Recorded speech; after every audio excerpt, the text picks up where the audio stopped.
início de 2021, o autor Takehiko Inoue usou seu Twitter para anunciar que uma das suas obras mais consagradas viraria um filme.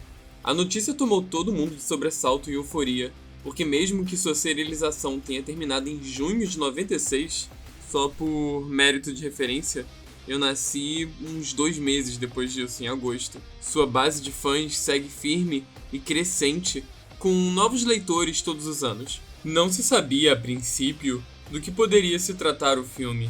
Se adaptaria algo do mangá, se iria se tratar de uma história inédita ou então, finalmente, a versão animada da disputa final da série em quadrinhos. Calhou de ser essa última opção, o confronto definitivo entre Shouhoku, o time de protagonistas, contra a favorita para as nacionais do basquete escolar, Sano. Esse embate não é só o mais intenso do mangá em termos de ação e drama, mas um dos mais célebres em toda a longa história dos mangás de esporte. O impacto de Slam Dunk, no geral, é perceptível no seu legado. A obra sozinha foi responsável por um aumento incontornável da popularidade do esporte até os dias de hoje no Japão. O autor é denominado como embaixador do basquete no país. Em 2023, a NBA, Liga Profissional dos Estados Unidos, conta com 3 japoneses no seu montante de jogadores, incluindo Rui Hashimura dos Lakers, declarado fã do mangá. Inoue jogou basquete na época do ensino médio e queria compartilhar essa experiência. Além de conseguir isso, também criou um modelo de narrativa que foi usado como referência desde então por qualquer mangá de esporte que viesse a seguir. Antes de surgir, os japoneses já tinham conhecido grandes obras de esporte, como Capitão Tsubasa, o nosso Super Campeões, e ainda antes, Ashita no Joe, um mangá de boxe que é também um dos modelos absolutos para a demografia shounen. Mas algo no trabalho sofisticado do Takehiko Inoue causou um impacto distinto na época. Talvez seja difícil hoje, décadas depois, entender a relevância da série, mas nos anos 90 se tratava de um dos carros-chefes da Shonen Jump, revista lançada pela editora Shueisha, vizinho de página de séries como Dragon Ball e Yu Yu Hakusho. Slam Dunk foi o último a ser finalizado dentre esses 3, deixando um vácuo expressivo na revista, que viu uma considerável queda de vendas até encontrar sucessores interessantes como um tal de One Piece no ano seguinte. Mesmo hoje, Slam Dunk é um dos mangás mais vendidos da história, e sua animação, mesmo limitada e sem conclusão, sempre consta no topo das listas de popularidade do Japão. É um feito digno de aplausos. Dá pra entender porque a expectativa acerca do First Slam Dunk Movie, um título complicado que sugere o exato oposto do que realmente é, era alta.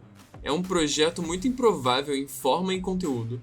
Como contar uma história através do seu final?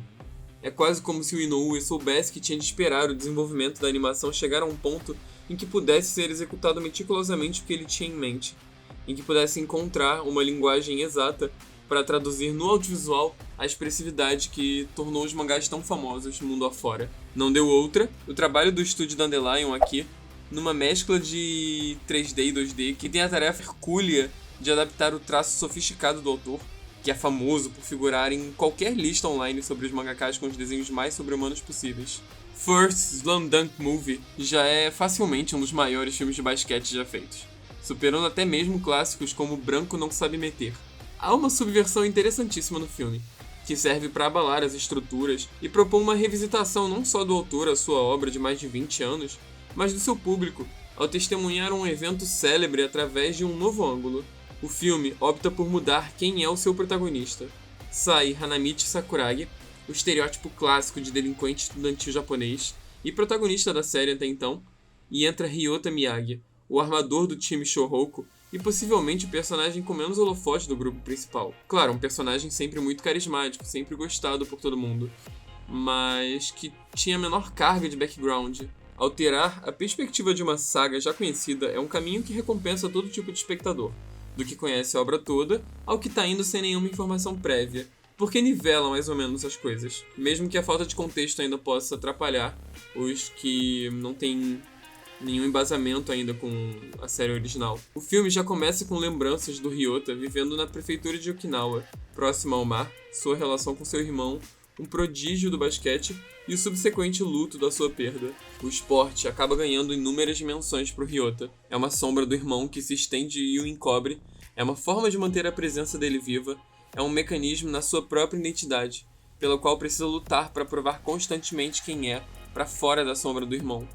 O personagem em si tem uma inspiração muito nítida no jogador Spud Webb, um jogador americano que tinha apenas 1,70, altura bem desvantajosa para a quadra de basquete, mas que conseguia compensar com uma velocidade absurda para cobrir o cenário.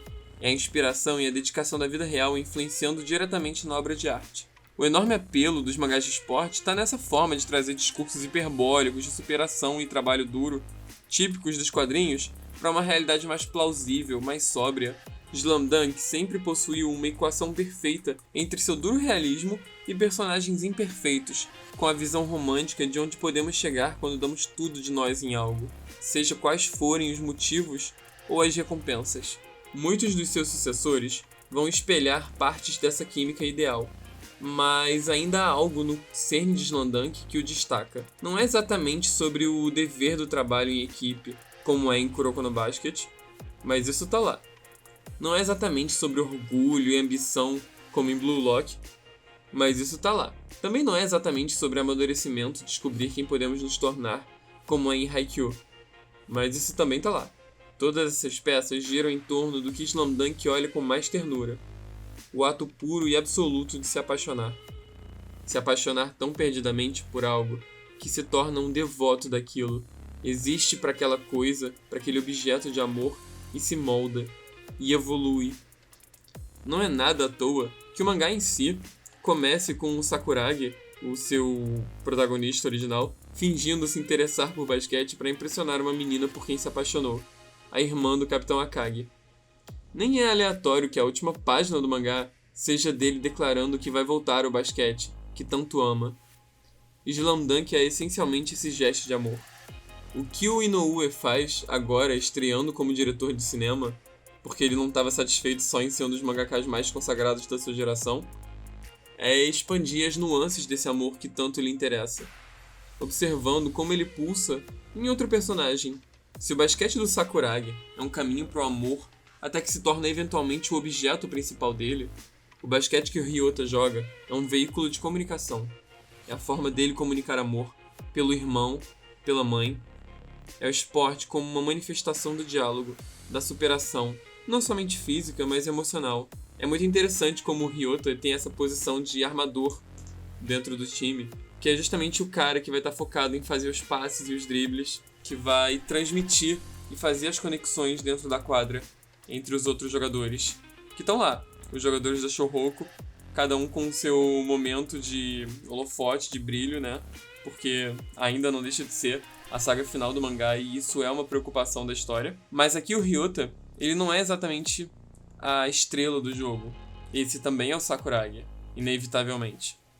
Que vai lá, vai até as últimas consequências físicas de si mesmo para conseguir vencer aquele jogo que nem é o mais importante. Aquilo não é uma final. Aquilo é só mais uma disputa. Inclusive, no mangá, eles imediatamente perdem a disputa seguinte, de tão exaustos que estavam por esse jogo. Mas como o próprio Sakuragi fala no filme e no mangá, aquele é o momento dele, aquele é o auge. O jogo final é um evento de proporções estratosféricas, enquanto sequências de ação, mas também cria um precedente muito empolgante para reencontrar em obras passadas uma nova linguagem, novos assuntos e abordagens por meio de tecnologias tão sofisticadas de animação que superam qualquer enquadramento que um live action poderia arriscar. Existe um cuidado extremo aqui em trazer para a animação o máximo possível da experiência de se ler um mangá, de se congelar o tempo e de se explorar quadro a quadro o instante, de forma que cada passagem de segundo dura uma eternidade, a eternidade de uma página sendo virada. Isso também é um filme sobre amor por mangás.